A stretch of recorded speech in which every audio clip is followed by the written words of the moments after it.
कागल तालुक्यातील आदमापूर येथे भरलेल्या श्री बाळूमामांच्या यात्रेनिमित्त भाविकांचा प्रचंड जनसागर उसळल्याचे चित्र पाहायला मिळते। महाराष्ट्रासह कर्नाटक आणि सीमा भागातून हजारो भाविक आदमापूर येथे दाखल झाले। आदमापूर येथील श्री बाळूमामा मंदिरात यात्रेनिमित्त पहाटेपासूनच दर्शनासाठी भाविकांच्या लांबच लांब रांगा लागल्या होत्या। बाळूमामा की जयच्या जयघोषाने संपूर्ण परिसर दुमदुमून गेला। नवस फेडण्यासाठी अनेक भाविकांनी पारंपरिक पद्धतीने पूजा अर्चा केली।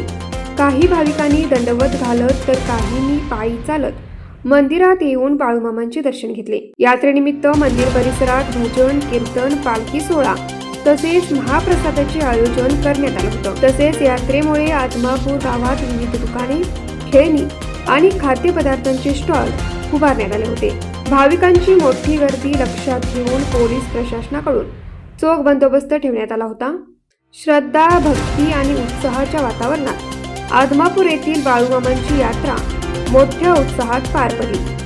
न्यूज मराठी 24 साठी विक्रम केंजळेकर, कोल्हापूर। हे आहे गोकुळचं श्रीखंड, अगदी जिभेवर रेंगाळणार, जिभेवरच नाही तर मनावरही रेंगाळणार गोकुळ श्रीखंड, मनावर